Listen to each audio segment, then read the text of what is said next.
Check it out, y'all. It's your boy Loaf Lyfe Manny, and I'm here back again.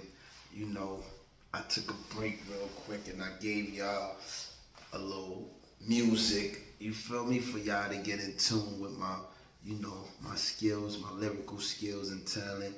But right now, what I'm doing is I'm checking y'all and I'm letting y'all know what the vibes is. So this topic of discussion is gonna be about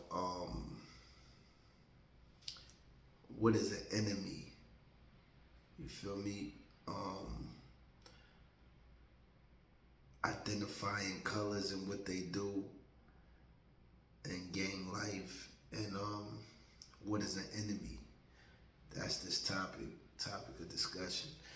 You know, first we're gonna set it off with chin up, chest out, back straight, eyes direct, stand firm, speak with authority, man up. That's first and foremost. And then I'm gonna tell you like this. A lot of you people out here choosing the gang culture and the gang life, not knowing what you're getting into, not understanding the history behind this and the purpose. Because like we all know, the East Coast creation and adoption of blood, the enemies was a slight bit different. On the West Coast, our arch enemies is Crips. On the East Coast, our arch enemies were Latin Kings from the creation of this thing. But they both was founded upon standing against oppression. You know, you got the Latin Kings saying whatever they want to say. You know, I heard some of them talking some crazy shit about stealing and all of that and people being savages that's blacks and bringing that type of shit into their houses and they had to protect themselves. I can't relate to none of that. So at the end of the day, it can have truth to it. The penitentiary is like this. This is one thing we're going to talk about and understand. The penitentiary runs like this. If you don't control it, somebody else will. So I always, when I was incarcerated, I would hear everybody talk bad about Bloods, controlling the phones, controlling the dorms, controlling the TV, or whatever the case may be, right? But then I think about it and I said, I'm incarcerated. I'm in the belly of the beast. If the police don't control something, somebody else will. That's just the reality of being incarcerated. You must have control over your environment. And I don't care wherever you are. You feel me? To have structure and order is necessary. Otherwise, it'll be chaotic. So just think about it. Before the gangs entered the system of the penitentiary, it was something called booty bandits running around real heavy in New York City penitentiary system. A lot of dudes was getting raped in the 80s, 70s, and the 90s, before the gangs came about, before the Bloods came about, actually, I should say, a lot of people was getting raped. A lot of booty bandits was out there. You know the names, the famous names in New York penitentiary system. Rest in peace, Z Black or Pissy Black. You feel me? And I got stories about them, man. I really don't like to touch on the gay topics, but I got some real wild ass stories that I'm gonna reveal for y'all. You feel what I'm saying about some of these dudes in the penitentiary and the shit that they be into. For rumors, you had Mother Dead, you had a dude named Snake, you had a dude named fucking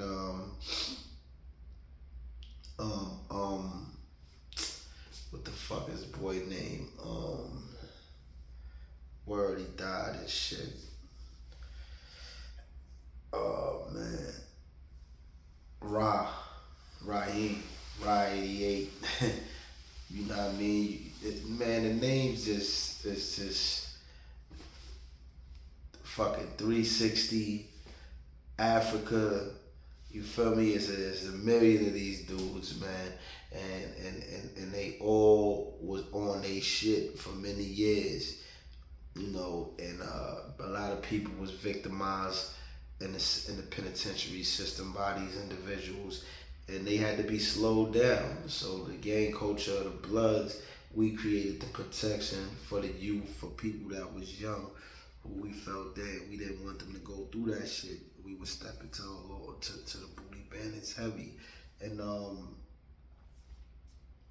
like everything, prison people get weak-minded and they fall victim to that lower self and start doing that weirdo gay shit, and you know next thing you know, they on a rampage trying to take the shit from other fucking people that's ingrained, like, and that's where you get the booty bandits from, homos that choose to rape men or other homos. That's called the booty bandit. So the Bloods help prevent that in the penitentiary system, rape from occurring. We took a lot of stances against that shit, and we are anti-homos over here on the East Coast. We don't promote that, and we don't jack that. That's something that the West Coast don't mind, and we against that over here. But yeah, that's a positive note that y'all could take for us, man, that we helped out a lot of people over here with escaping being sexually assaulted. Now to get into the enemies thing, right?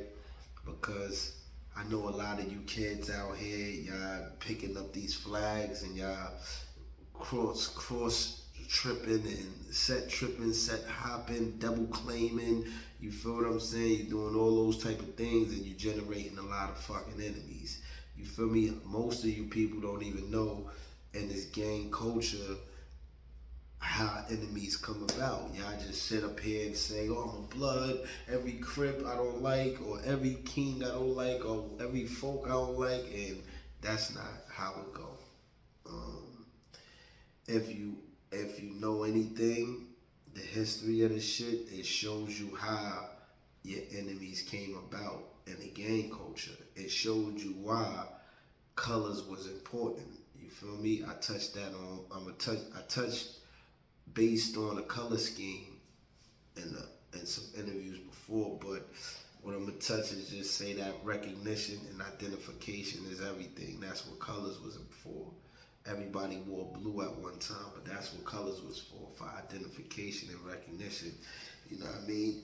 Even now and even back then, different sets wore different styles of clothes and different colors to represent they set, so you knew who was who.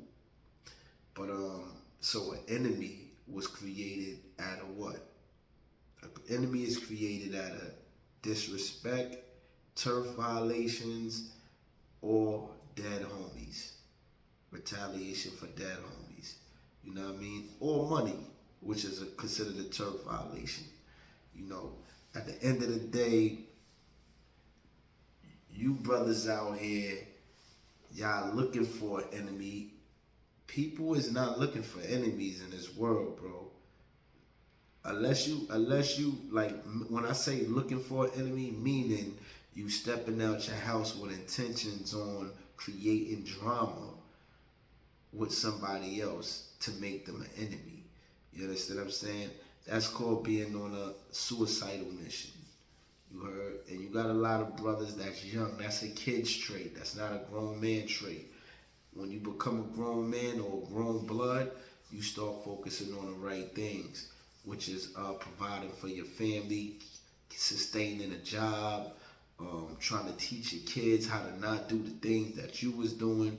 You there to help, to be a provider and a protector as an adult blood. You feel me? And that's what you should be growing up, following the footsteps of somebody that's productive. Because at the end of the day, if you stepping outside with a rag on, or if you stepping outside with your colors on, and the first thing you thinking about is going to look for an enemy, you'll find them. And guess what? You'll be back in jail, or for worse, dead.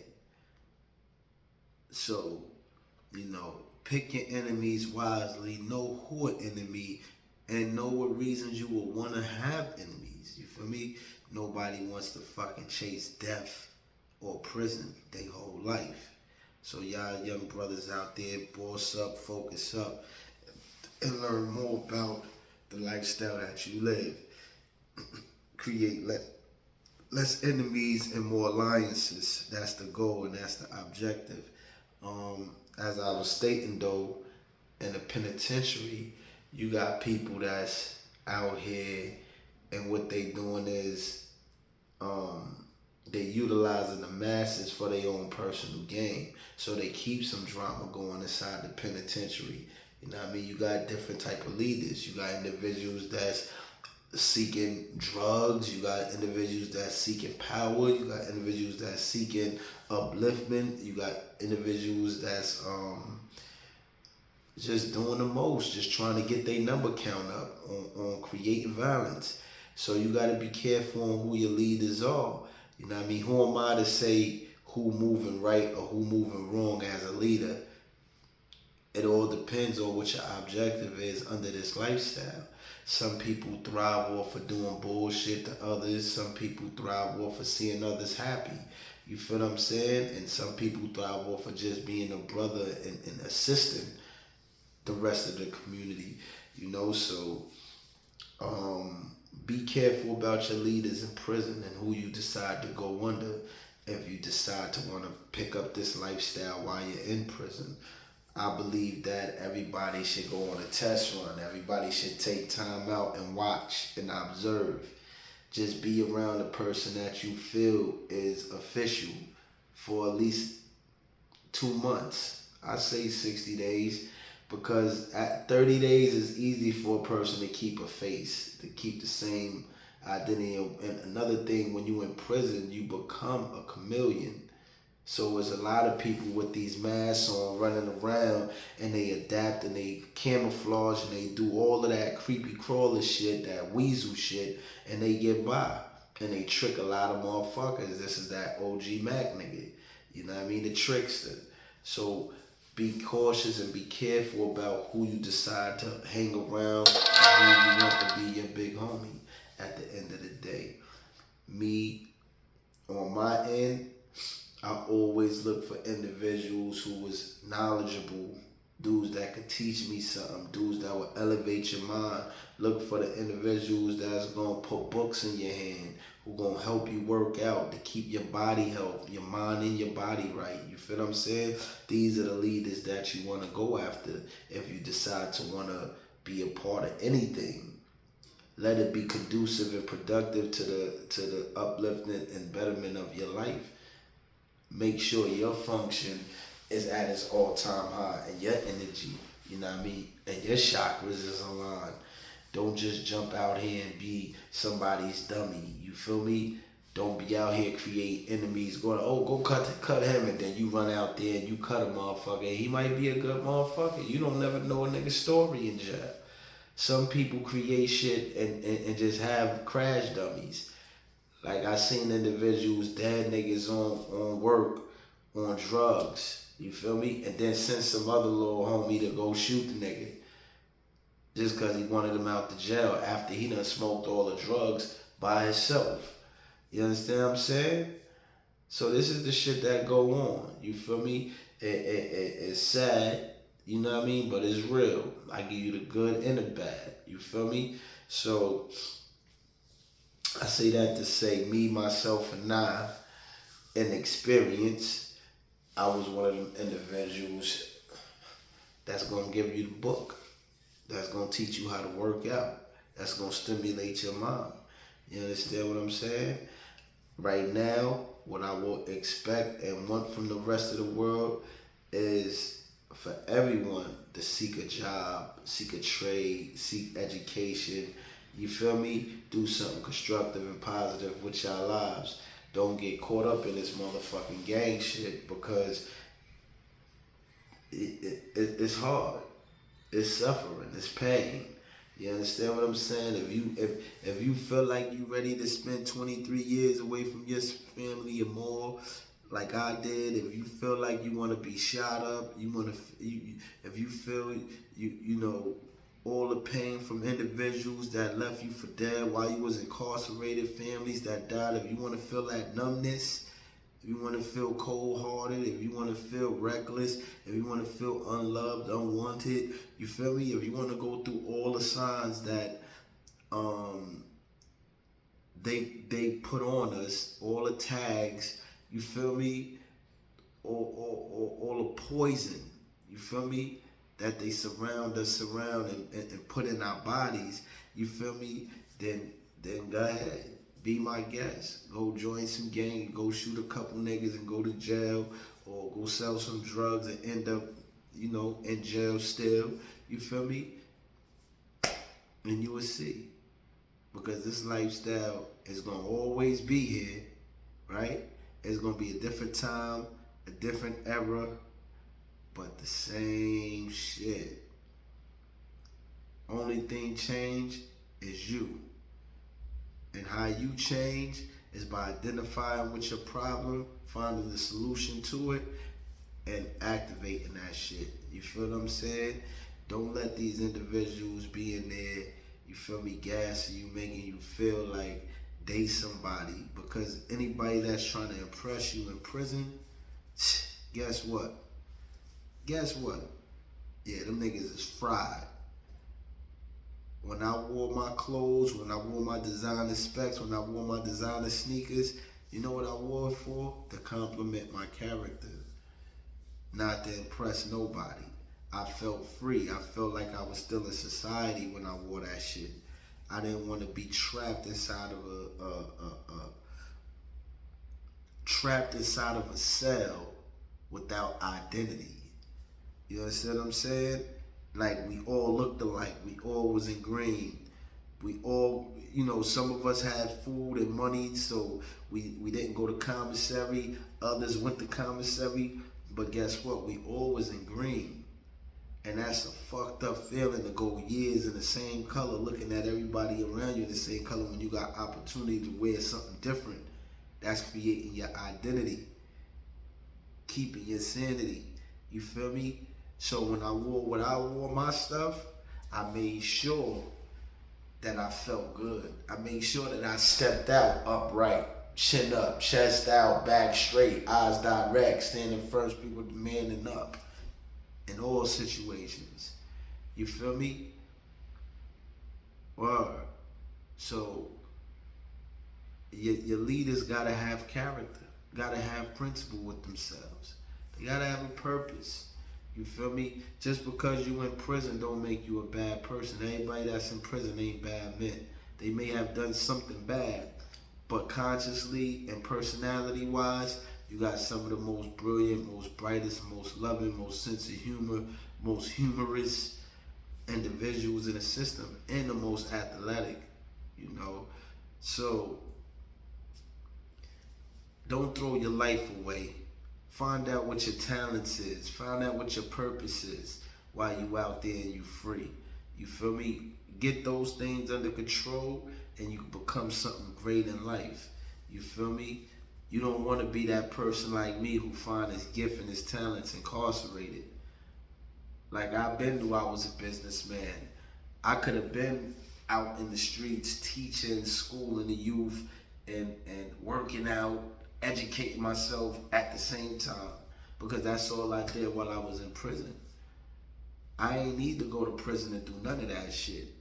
I had the opportunity to do it right there in the streets, but chasing behind a gang, chasing behind, love from a family, it crushed me and put me in that path to deal with what I'm dealing with now. And although I'm blessed and I don't regret nothing, I don't regret my past or refuse my time, I do understand knowledge and information.